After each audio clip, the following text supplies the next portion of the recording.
नहीं है ना, कोई हमें देख न ले, नहीं तो मैया के हाथों बहुत पिटाई होगी। कोई आए तो सावधान कर देना।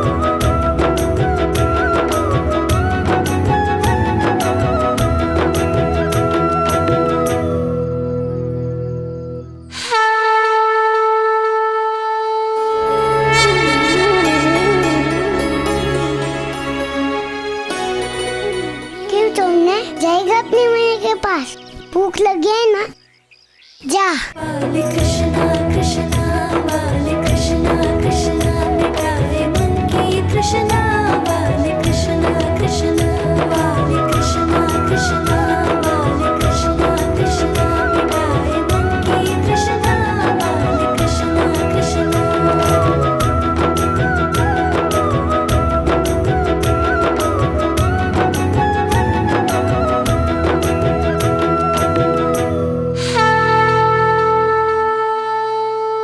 छोनू का स्वर कैसा? भागो भागो।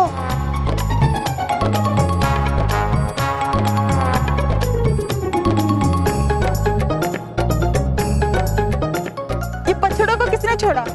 किसकी शरारत है ये?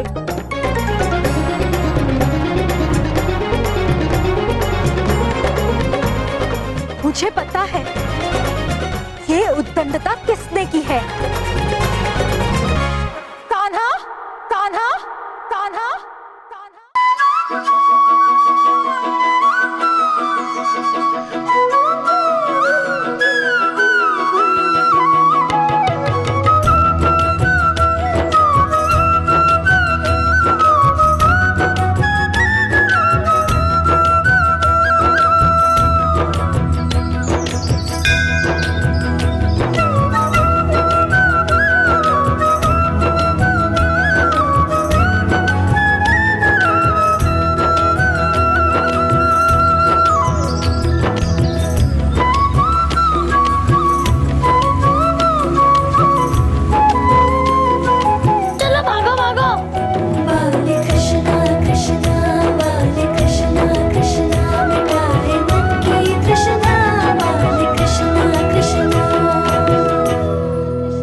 ये यशोदा का लल्ला ना सब माखन चुरा के स्वयं खाता है और हमारे बच्चों को भी चोरी करना सिखा रहा है। आज तो इसकी खैर नहीं। चलो यशोदा के पास, जब देखो अपने लल्ले का पक्ष लेके आ जाती है।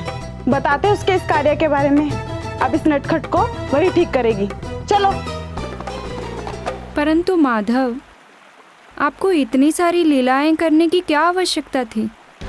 4 वर्षों तक आप ये सब क्यों सहते रहे? स्वयं कंस का वध क्यों नहीं कर दिया आपने?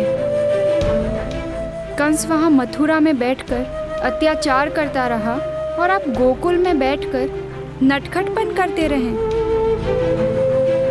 रुक्मिणी, अगर मैं उसी क्षण कंस का नाश कर देता तो इतने वर्षों तक माखन चुराकर खाने का आनंद कैसे ले पाती?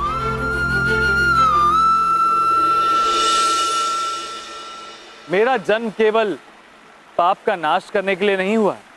मेरा जन्म सही राह पर चलने और कर्म सिखाने के लिए हुआ। और वो कहते हैं ना कि आनंद सीधा लक्ष्य को प्राप्त करने में नहीं, उस लक्ष्य की यात्रा के हर पल को भोगने में आता है। और फिर नंद बाबा और यशोदा मैया ने कितने प्रेम से मुझे पाला था, उनका ऋण भी तो चुकाना था। कोई भी माता पिता भला अपने बालकों के नटखट क्रीड़ा के बिना कैसे रह सकते हैं? और मेरा परिवार तो समस्त गोकुल था और इसलिए सारे गोकुल को अपने नटखटपन से हर्षित करना मेरा कर्तव्य था और माखन चुराकर खाना मेरा अधिकार। मैं कुछ समझ नहीं पाई माधव। केवल माखन खाने के लिए आपने इतने वर्षों तक प्रतीक्षा की। रुक्मणी, तुमने आम तो खाया ही है। जब वो छोटा होता है तो उस पर नमक लगाकर उसका स्वाद लिया जाता है। जब वो मध्य आयु में पहुंचता है तब उससे अनेक प्रकार के व्यंजन तैयार होते हैं और जब वो पूरी तरह से पक जाता है तब वो मीठा हो जाता है। ठीक उसी प्रकार प्रत्येक आयु का अपना एक रस होता है। अब क्या मुझे अधिकार नहीं कि मैं बालपन की चंचलता का आनंद लूं? गोकुल के दूध से बने माखन का आनंद लूं। यशोदा, ओ यशोदा, आज तो इस माखन चोर को ऐसी डांट लगवाऊंगी कि माखन चुराना ही भूल जाएगा।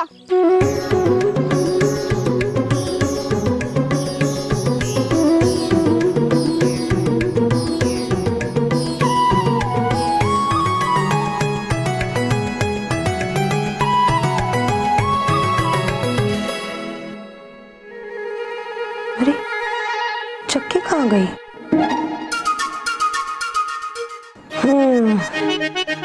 जरूर कन्हैया ने फिर से शरारत की है। अरे ओखली कहाँ गई? यही तो रखी थी मैंने। अब ये धान कैसे कूटूं?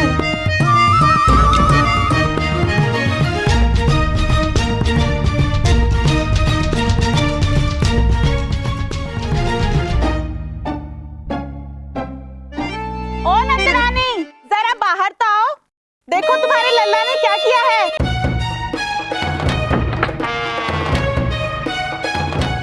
क्या हुआ?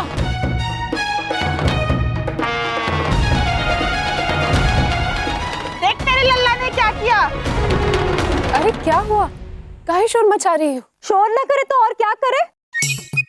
तुम्हारे नटखट लल्ला ने हमारे घर का सारा गौरव खराब कर दिया। रहने दो, प्रतिदिन किसी न किसी बहाने से यहाँ आ जाती हो। बहाने नहीं बना रहे, तुम्हारे माखन चोर की उदंता ने हमें यहाँ आने पे विवश किया है। देखो, मेरे लल्ला को चोर ना कहना। चोर नहीं है मेरा कान्हा। अरे उसके घर में माखन की कोई कमी है क्या जो तुम्हारे घर जाएगा? क्योंकि घर में उदंता करने को जो नहीं मिलती। तुम्हारे लल्ला और उसकी टोली ने आतंक मचा के रखा है। गौ के सारे बछड़ों को छुड़ा दिया और गौ का सारा दूध पिलवा दिया। तो अब हम हमारे बालकों को क्या पिलाएं? ये क्या कह रही हो तुम? मेरे बलराम और कृष्ण ऐसा कर ही नहीं सकते।